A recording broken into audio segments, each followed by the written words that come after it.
با ما همراه باشید. در ایران امروزی حقیقتی سالها پنهان مانده است. اینکه ایرانی بودن نه یک هویت طبیعی و مشترک، بلکه پروژه‌ای سیاسی برای برتری دادن به قوم فارس بوده است. در قانون، آموزش، رسانه و ساختار اداری، هویت ملی طوری تنظیم شده که زبان و فرهنگ فارس‌ها معیار ملی معرفی شود. از اولین روز مدرسه به کودک گفته می شود زبان ملی فقط فارسی است.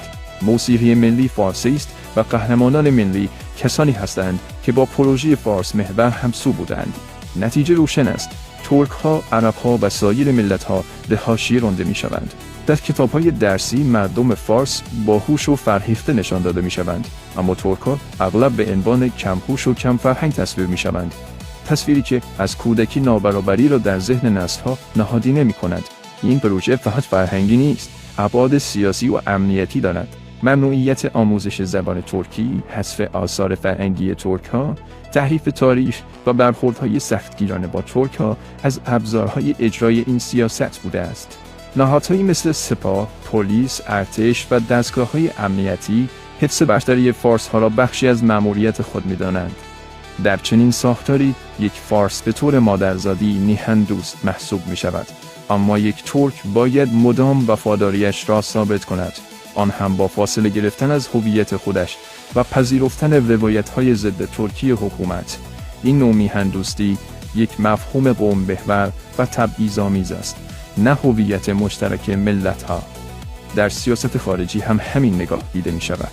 کشورهای ترکی تهدید خطاب می‌شوند، اما تاجیکستان برادر فرهنگی نامیده می‌شود. حتی نام بسیاری از شرکت‌های دولتی با پارس آغاز می‌شود تا پیام بدهند هرچه ملی است یعنی فارس. از سوی دیگر فرهنگ ملت‌های غیر فارس از معماری و موسیقی تا غذا و ورزش به عنوان فرهنگ ملی مصادره می‌شوند، در حالی که ریشه آنها یا ترکی است یا عربی و یا مربوط به ملل غیر فارس. این فرایند نام ایران را به پوششی تبدیل می‌کند برای تثبیت یک برتری سیاسی، فرهنگی و اقتصادی.